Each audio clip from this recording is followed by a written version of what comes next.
We are Teesside, we're the future, we're the pride. We are Teesside, as we stand here side by side. That's right, this is the Ted Hanky Podcast coming to you live from Teesside, where dreams are made and big lasses are laid. Normally by my mate Mallet, who you'll see in a minute on the show and that. But thank you very much for tuning in. Please give it a like.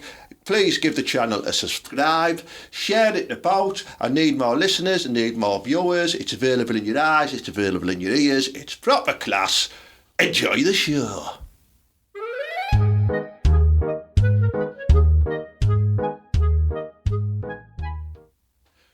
Malbot! No, Ted, how you doing? Easy, How you doing, people? Here, right? You've been singing that Teesside song, haven't you? Yeah. Well, South Cleveland Garages have been on the phone. They are not happy. Fuck They said them. they are simply the best. Fuck 'em. South Cleveland Garage. They said that's the best Teesside song. I don't think so. I think it is, right? And then I'm going to follow that by Pigbag, just because it has scatting in it. That's a good choice, that, yeah. The only other Teesside song I know is 1, 2, 3, gonna snip that key. I come from a town called Thornaby. That's good. That one, yeah. Yeah. Well, that should be number one. That one, yeah. But I don't know what they've been doing at the Boro matches, because they've been doing that Steel River, haven't they? From Big Chris, who was like, I know he's not with us anymore, and he is class, but that song is a bit crap. But sorry, Chris, sorry, Boro lads. I mean, I'm one of we're all one of our own. I know we're trying to do a bit of a sort of like a devotion to Chris. But why don't we just do Let's Dance? Well, that'd be miles better. And then we get Bob on as well. Let's Pass. Yeah. Oh, I don't know. Yeah. Bob goes to the matches. Bob watches a podcast. Hello, Bob. All right, Bob. Yeah, it'd be great. It was a great song. I agree, though. It is a nice song, but it's not quite got the football tennis vibe for me. No, not for me. I think they're like trying to, like the lads in the class and that in the South Stand, and they do loads of good stuff. They're trying to get like an anthem. I'm just not sure that's ours, Ted. Yeah. But it might stick. I'm sure the first time, like when the Liverpool lads and that, they started singing "You'll Never Walk Alone." I bet there's loads of lads going, I'm not singing that. Yeah. I'm not singing that song, that's fucking gay. I want to sing something by the Rolling Stones or something. I don't want to sing like that. I want like a better song. Yeah.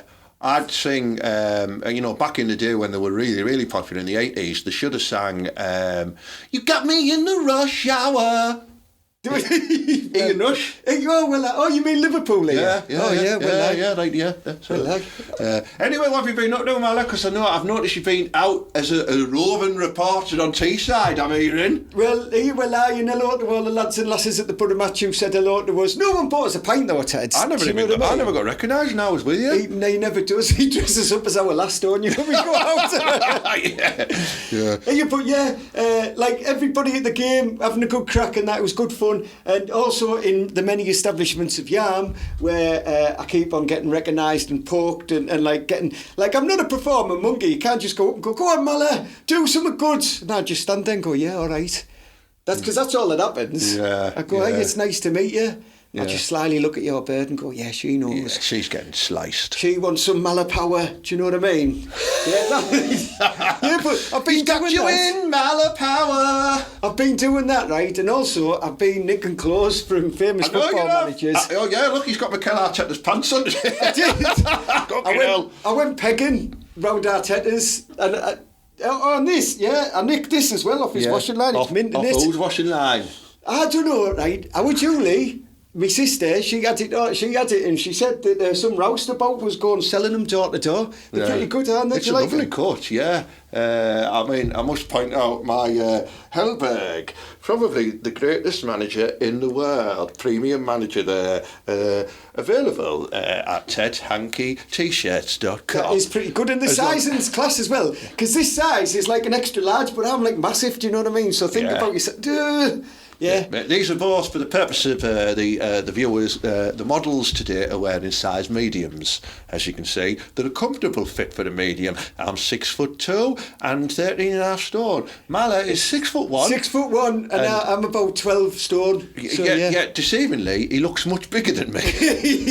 So I don't understand the logics. I think I need to empty my knackers before I weigh myself. Probably, Ted. Your hair probably costs, like, that's a bit of weight in your hair, isn't it? It is, yeah. I'm in me nashes. Right, pass the other one over as well. We've got another example here. Ready for the World Cup as well. I'm going to do an unveiling look, Ted. Are you ready? Teesside! You have to do it over your way so it's not in front of the thing. Look at that. There we are, look at that. We've got a Terry Butcher one as well. It looks like it's a computer-generated Jeff Hurst. It's the best type, if you ask me. Pop that back over with the sound guy over there. Cheers, mate. Yeah, so they're all available. We've got mugs as well. We are Teesside. We are proud. Also available on a T-shirt as well. The certified smoggy. Lots of Hellberg merchandise. And loads of other stuff as well. Have a look at the link. Buy some. They're dead cheap and they're class. Well, and I'm going to nick some. So if I'm selling them sideways, you know what I mean? Mine costs more, but I've nicked them. That's why. Yeah. I need to make some profit on these things, people. He does, yeah. Mal does his own drop shipping as well, where he comes round your house and expects a cup of tea. I also spend 40 minutes in your toilet, so that's right. But if I come to your house, I will be surface laying a turd, because you know what I mean? It's just the right thing to do. I must point out as well, it comes in this rather fantastic packaging as well, right? Which has like loads of little sea life creatures on it, like octopuses and sharks and squids and stuff like that, because all the T-shirts and the packaging are made from recyclable materials as well, in energy conducive factories as well, whatever that means. It's good for the environment. What I'm saying is I am helping the environment, and you will be too. Don't believe that. One word to that, right? What's happened to you is, you know, like the old fish shop where they wrap them up in the newspaper. That's what's been going on. I've been and if you smell it, you'll know where it's come from. Do you know what I mean? And it isn't Disco Minge either. It's actually fish shop paper. Speaking of Disco Minge, I encountered some Disco Minge myself.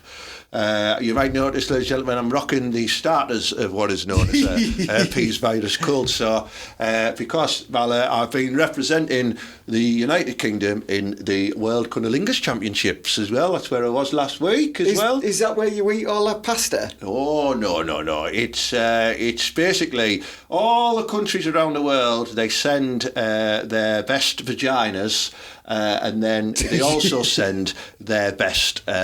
the best munchers as well, and the UK sent me because I've got a very unique technique, which I'll just put up on the screen there, as you can see. Looks dangerous, that Ted. Yeah. So that actually for the United Kingdom, I came second, which is unusual, because Ted usually comes first. No, but to win a medal, you have to come second, and your partner has to come first. So that's the reward mechanism there. So I was over there munching on loads of big hairy bifters, got a bit of a friction burn on my lip as well, because I drew in the final a lady from India, and she had a very, very coarse bush. That does happen, I've heard. Very, very coarse. You're lucky you didn't get one of them Chinese lasses. They've got that's proper hedgehog down there. It's quite soft wiry ones from the Far East. I've experienced a couple in me early preliminary rounds. I've heard of that in the subcontinent. Yeah. I mean, I got an easy draw in round one. It was a very light, fluffy, blonde Swedish mott. Nice. And then I worked my way through to the last 16, where I was partnered up with... can only be described as a sort of very spiky Eastern European mop down there. It was a bit like a flat top. She was Lithuanian. It was very Eastern Bloc, I'll be honest. Yeah, it was a tough one, but I managed to get through it all. I don't mind a bit of Eastern Bloc. Yeah, it was good. She made all the right noises, because you get the judges give you scores on the right and stuff like that. I've got a tip for Eastern Bloc. You've got to do it like you're having a corn on the cob. You know, it's like got to be do do do do do do. Put butter on it. Yeah, well, you can do. Well, but you've got to use a corn on the cob technique.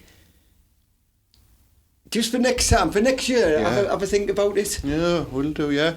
But I'm officially the #1 cunnilingus champion in the world at the moment. So if any ladies are watching and you'd like to experience a medal-winning dish lick, then get in touch. That's what I've been up to, mate, yeah. Speaking of wrong things going on in the world, Ted. Yeah. Right. I've got to tell you now, right? We are Teesside, we are proud, aren't we, Ted? Yeah, right? we are. And there's loads of stuff going wrong, right, in the world. There's wars, isn't there? Yeah.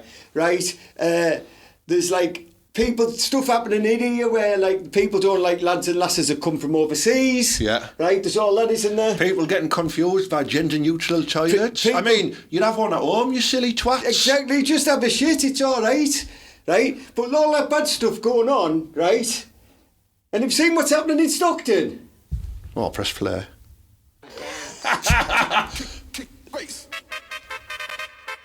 You can't work it, can you? Class. Look at that. Ooh, I'd have a little bash of them, like. That's why we're class at Teesside, like, aren't they? Oh, good. If you are one of the lucky ladies dancing to Children of the Night there, please do get in touch with the show. Yeah, we'd love obviously not for cunnilingus purposes because you know what I mean? Oh, yeah, no. And well done to everyone in the reindeer. Well done. Is that where he was, the reindeer? It was class, good pub. That's been around since we were kids, that, hasn't it? Stockton High Street. Yeah, of course it has. It's had a bit of an upgrade, I think. I haven't been in a while. But we will, won't we, Ted? We'll pop in. We'll pop in and see them all. Hey, do you remember when we went in that one at the top end of town? What's it called? You know, on the same road as Joe Mangles used to be on, near the church in Stockton. And the bar lady, you might not remember this, but I can't remember what it's called now, but it's like... Was it the mulberry tree, the one in the middle? No, not over the road, not the one on the corner, the one next to it. Oh yeah, you mean the cattle market? Is it the cattle market? Yeah, well, is it next to the cattle market? I don't know, it might be the cattle market. We went in anyway, landlady was getting her tits out randomly, and I kid you not, just out of nowhere, there was an old lady just sat on the road like that, and she just got up and put a pound in the punch bag and knocked fuck out of it. Punch bag machine. She was about 68. It was class. Stockton is great. Right, I'll tell you what, right? We are Teesside, we are proud, but we love Stockton, right? And we're obviously Thornaby lads, but we love Stockton. And I tell you what, Stockton doesn't get enough praise within Teesside because everyone just goes, oh, it's Boro because of the football team. Like, I'm going to play a little thing here, Ted. Where is the transporter bridge? It's Stockton. It's half in Stockton, isn't it? Yeah. So when they go, that bridge in Middlesbrough, doubt it, half of it belongs to Stockton. But does Stockton kick off? No, we don't. We don't, do we, Ted? No. We just go, all right, you have the transport and Boro. Yeah. But half of it's in Stockton, isn't it? Yeah. Do you know what I mean? How many times does that happen across the world? Like, look at the Tyne Bridge. People say it's in Newcastle. Doubt it. It's in Gateshead. Well, half of it is. Yeah. You've got to apply this to everything, Ted. Good logic, Mally, yeah. Do you know what I mean? And I tell you what's more about people from Newcastle, right? Our mate, Johnny Godspeed, do you know what I mean? That lad. Johnny! Oh, Johnny, he's in Australia at the minute. Is he? Right, well, I don't know how we got in, but Like, he's been raving and all sorts, right? And he's been in the Philippines, so he's going to have some weird stories when he comes home. Do you know what I mean? He's one of them lads. But he's been there with his missus, right? And he's in Australia at the minute. And he said he went to Sydney Harbour Bridge and there was loads of like scaffolding round so he couldn't see the plaque that says, you know, we are Teesside, we are proud. I'm sure it says something like that. Yeah. Like with made in Middlesbrough or something like that, right? And it got me thinking, right? Before we give the world the knowledge of bridges, all these lads are just getting wet. They would just come up the rivers and they'd be like, right, how do we get across this douche and just swim over? And then Teesside went, hang on, man, we'll build you a bridge. Yeah. And they're like, what, bridges? And we'd be like, well, that's why all the bridges come from Teesside. It makes sense. Yeah. We've said it before, haven't we?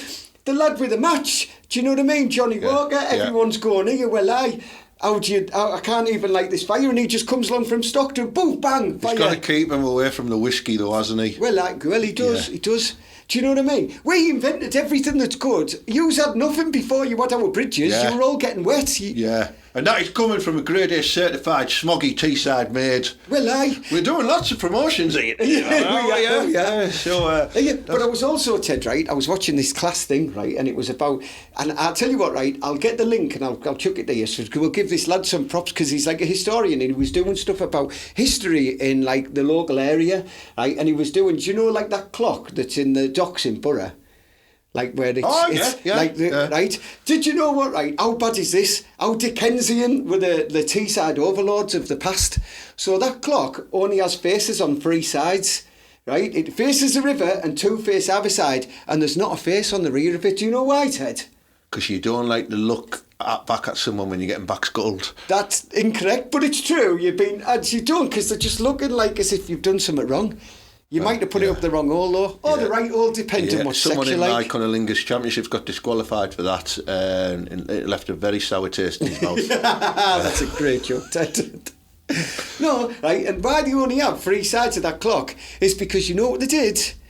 They wouldn't let the workers that worked in the dockyard behind it, so they couldn't see the time, so they didn't know what time they were clock watching. Bastards! So like lads are like, hey, what time is it? I'm dying to have me dinner. And they'd be like, I don't know, because them dickheads have already haven't put a clock facing us. And that's why they did it, Ted. The one facing the river was from the lads on the boats. Yeah, the other 2 were for the gaffers, but not for the lads grafting. So yeah, we're not having that. So listen, Teesside overlords of the past, you'll be getting a bat if you ever come back here. Yeah, it's good that, Mally. Yeah. Well, I'll give you the link, Ted, and then you can put it up maybe here for the lad that did the video, and you can go and have a watch of his. All right, we'll do that. Yeah, because it's all about sharing on the Ted Hanky Podcast. Well, is it, Ted?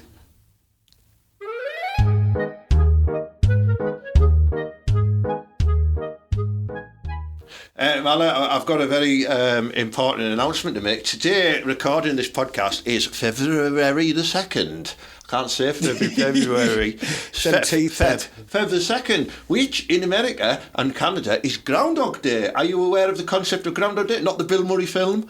I'm not even aware of the Bill Murray film. You've never seen the Bill Murray film where he lives the same day over and over again and they call it Groundhog Day? Only Bill Murray movie worth watching is Scrooged, because I don't class Ghostbusters as Bill Murray movies.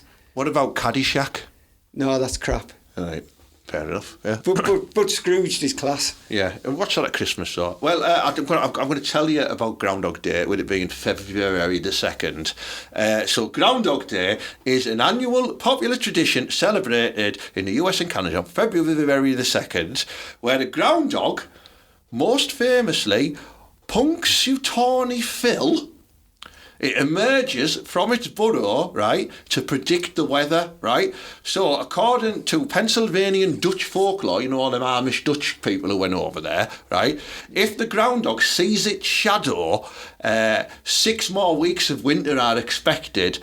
If not, spring will arrive early, right? And it got me thinking, right, you know, why don't we do something like this in England? I think. What animal would we have instead of a groundhog? Right, I know for a fact, and Dornaby people, you can tell us, this has been going on for years, right? Because everyone used to know Sweaty Betty used to come to the front of the shop with a brew and a fag, and she used to stick her head and look out and go, hey, it's horrible out there. And go back in for 6 more weeks. And then that's how you know she wouldn't put the kids playing out stuff outside the shop. No. She'd still keep all the wintry stuff outside there. Yeah. So we had a Sweaty Betty did it for us in Dornaby. Sweaty Betty, yeah. I'm thinking more of an animal. Well, Genghis ain't doing it. No, he's furious. Genghis is fucking useless. He's furious. He wouldn't do that. No, I mean, in the past, I think animals such as hedgehogs have been used for determining stuff like that, I'm sure. Who's using hedgehogs? I'm sure I read somewhere. Has anyone asked these lads whether they want to be used in this sort of thing or what? Well, what about a badger? Honey badgers are dangerous. Don't use badgers for this. They'll come out and rip your face off. I think and Brian May will be furious because he loves them lads. If it was Teesside specific, I think it's got to be a blue staffy. Blue staffy pops his head out of your back kitchen door and goes. That would be a class name for an ecstasy pill. Blue staffy. A blue staffy. You know, Dobson. I'm fucking off my chops, mate. I've just had 6 blue staffies. Be good, wouldn't it? Yeah. Well, what about you, mate? Oh, yeah, man, I'm off the chops, mate, on a fucking cockapoo. You shouldn't name ecstasy drugs after stupid breeds of dogs. Well, blue staffy would be a good one in Teesside. But I reckon it's got to be named after the harsh mum. Do you know what I mean? Because there's always, picture it, Teesside. Yeah, right, imagine, right, we're going to set the scene here. Right. We're on a street. I'm going to pick my street that I grew up on. So we're on Stockton Street in Thornaby. A very good terraced street example. It's a beautiful terraced street. Yeah, it's got its own chip shop at the corner as well. This is the 80s, but let's go to the 70s, 80s. So we know which time frame we're in, right? Yeah. So it isn't completely Beirut yet. There isn't bombed out cars everywhere and drug users everywhere. It's quite normal still, right? It's a cold, crispy morning.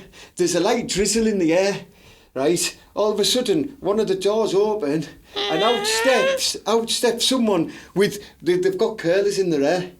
They've got a big, fluffy, luxurious red, like terry towelled robe on. Yes. Right? They've got massive slippers on. And, well, it's a bit sexual. Carry on. They've got big slippers on. Yeah. Right? They're a unit. Do you know what I mean? You can tell. They fill up most of the doorway. Right? The fag slowly goes in, past the chin with that one solo hair coming out, right, of the mole that's there, and he's sticking out. Fag goes in. There's a harsh suck. There's a coffee, or maybe a cup of tea, steaming away. And it's slightly misting this mythical creature's glasses. Yeah, she's got big fucking jam jars on as well. She's got big on the buses style. Big Deirdre Barlow, or Rashid, if you will. Yeah. She's got them glasses on. She has a suck. Nice Brandon there, Ted, I like that. She has a suck on that bag. She looks out into the weather and she goes, "Oh, fuck that." That's what she says. I like, can we use that voice then? Yeah. And she goes, "Hey, fuck," and she goes back inside and the door shuts. Yeah. And then we need to wait for it to be habitable again. She doesn't re-emerge until the pop man comes round. And in today's narrative, that wouldn't be a woman, right? What that would be... Hang on, are you going to say them they? Them they, yeah. In today's narrative... Controversial. In today's... I like it. In today's narrative, though, Ted, we've changed this around now. There's been a sesh. 3 days deep. Yeah. Someone's calling for another narcotics packet to be dropped off. Drop off.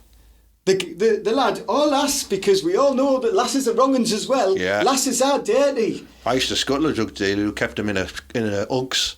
Well, exactly, there you go. And he books anything, so imagine what this one looked like. Do you know what I mean? Class. Right? But they turn up with the packet of drugs, right, and the sesh door opens. And out can only be described as an offshore worker that's been home for a week, but actually he's only been in his house and seen his kids for 1 day. Yeah, I fucking back a week, and you know what I mean? I can go see the bairns and that, fucking not having no money, I don't get paid till the end of the month, like, you know what I mean? Sound. Right, hey mate, it's 3 days, have you got the money? Oh, shot your class money, yeah, there you go. Right, then that happens, and he finally looks up at the sky and says... Fucking hell, man, he's fucking groggy, he's fucking out there, like, out there, going back in. 3 more days of partying, Groundhog Day yet again. There we go, yeah.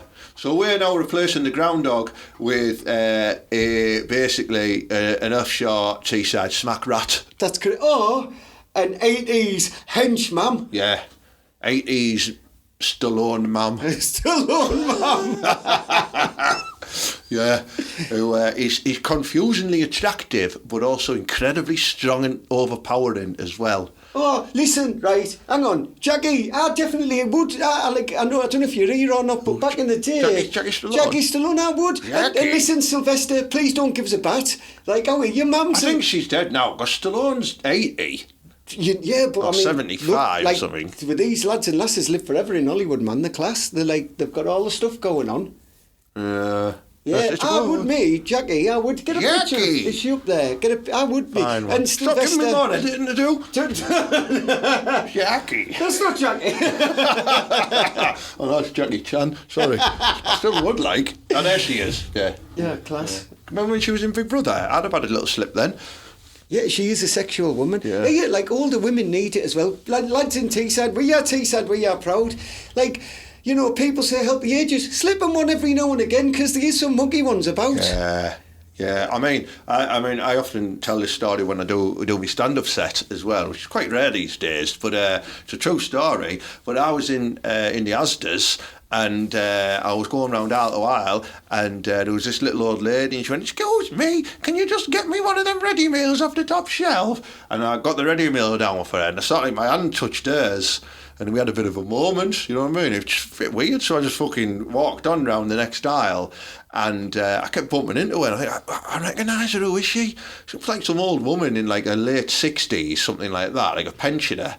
And then I had a flashback to when I was 18-year-old, and I pulled a 40-year-old MILF in the mal. That was her. She was now a full-on nana as well. Did you have another go? I was very tempted because she had a lot of very desirable goods in that trolley. Well, of course, that's you know how, what I mean? that's I'm how talking we do it. a full big shop as well. I could have lived like a king after I'd munched on some nana minge. Monster munch. If that's what they call me. Well, yeah, true story, yeah. So if you are a young lad watching this, or lass, and you do have an experience with an older caller, bear in mind, 20 or 30 years from now, it could be a very embarrassing moment in a supermarket.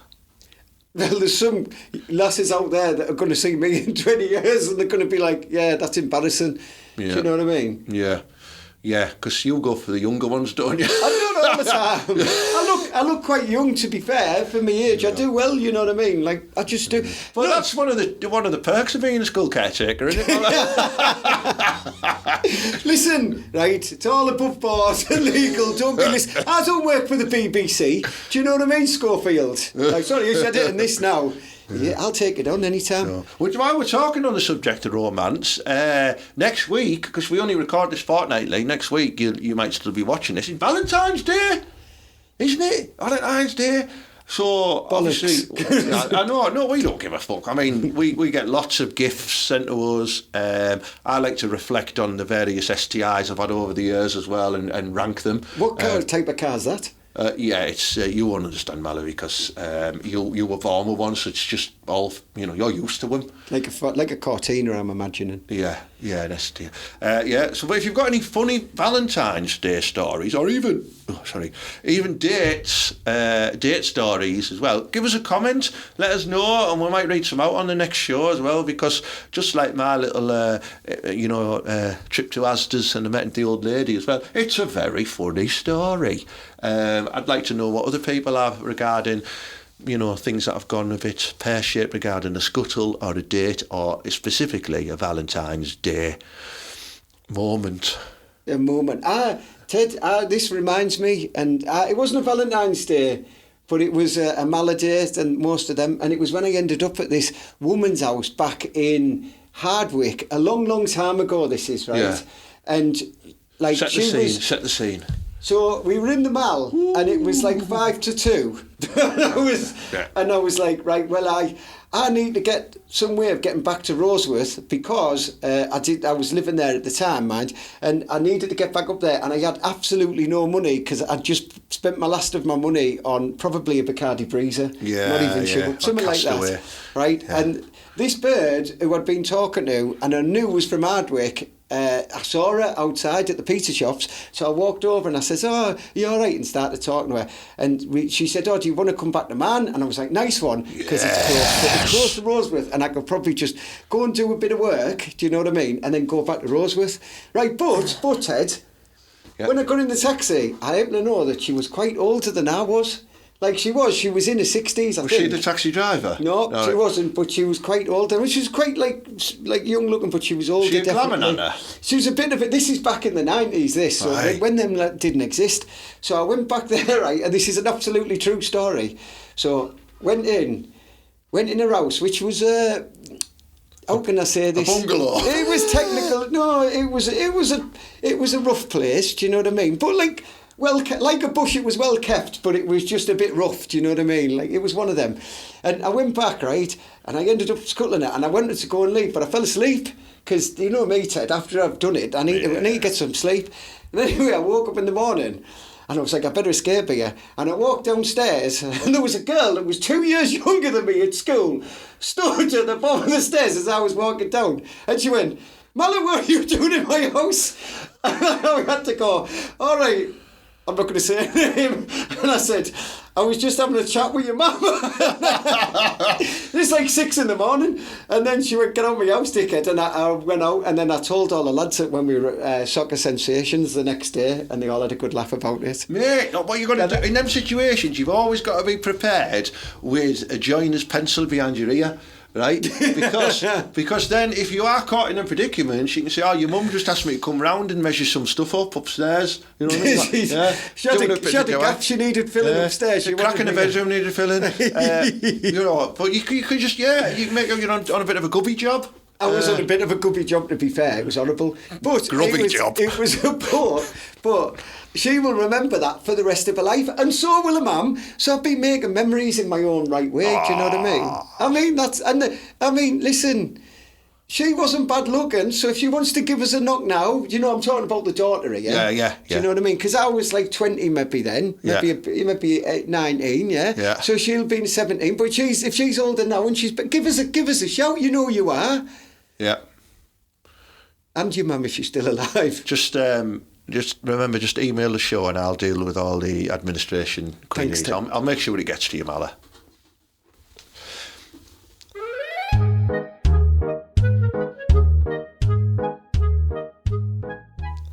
Anyway, Mala, I think that concludes the end of the podcast this week. We've had some incredible discussions. I mean, I'll be honest, I achieved a semi at least 3 times. I thought you got to the final. You still about that one, so are you sticking around? Yeah. Actually, I'm not. Right, I've got to go. The lads from the Reindeer are on, aren't they? Want me to get down there and do some filming. Do some DJing. I'm going to get off now, so I'll catch you later on Teesside. See you later, Ted. See you, Marla. Marla there, off to the Reindeer in Stockton to penetrate as much common crack as he can. That's just when I say common, I just mean like women in general, because it is common to have women. I'm backtracking. Anyway, thanks very much for tuning in to the show this week. It's been an absolute beauty. Like I said, all T-shirts as well. Check out loads of new designs, couple of old classics on there as well. tedhankycomedy.com. Super fast delivery as well. The quality is superb. The print is superb. They wash really well. They smell really good. Buy one for your lass for Valentine's Day. Treat yourself, you know what I mean? Go to the match in a Hellberg one. There's different Hellberg designs, but this is the best one. Things I've got coming up as well. February the 21st. Oh, right. It's not so much me, but the 80s disco group, Club Visage, are doing a day disco at Q Bar in Stockton for the over 30s as well. So there's a 70s room, an 80s room, and a 90s room as well. So there's a 70s show on. There's the 80s show with Matt Gloss and Timmy Mullet from Club Visage, and there's a 90s DJ on as well. And I think that runs from like 3 p.m. till 8 p.m. or something. The proper class. Have a look at the link. Get some tickets. It's going to be mint. You're going to love Matt Gloss. He's beautiful. The other one's a bit odd, like. Then on February the 27th, we've got a tour show at the Georgian Theatre in Stockton. Mark Nelson, he's won Scottish Comedian of the Year loads of times. He's proper class. He supports all the big comedians on tour, like Frankie Boyle and stuff like that. He's very dark, very funny. He's excellent. Tickets £16.50. Small booking fee on there, but it's going to be fantastic. He'll have a support act on. It'll be a great night out as well. Not bad for a Friday night in Stockton. But if you can't make that, Saturday the 28th of February, TV comedian Ian Stone, you might have seen him presenting on a lot of the soccer TV channels as well, like ESPN, whatever used to be, is it TNT Sports now and stuff like that as well. He's really good. You can see a picture of him on the screen now as well. He's doing at the Walled Garden in Kirkleatham. I've got Mickey P. Kerr joining him, Middlesbrough comedian Fran Garrity, and Middlesbrough's top flange, Catherine Young, emceeing that one as well. Tickets for that only £15 plus a small booking fee. You need to come to that. It's going to be proper class. It's selling fast. He's one of the best comedians in the UK. He's got voted in the Guardian's top 10 comedians in the UK. Honestly, you're going to love him. Ian Stone, check him out online, get some tickets for that. But yeah, that's it really. So have a good week, and as per usual, up the Boro and believe Hellberg, yeah.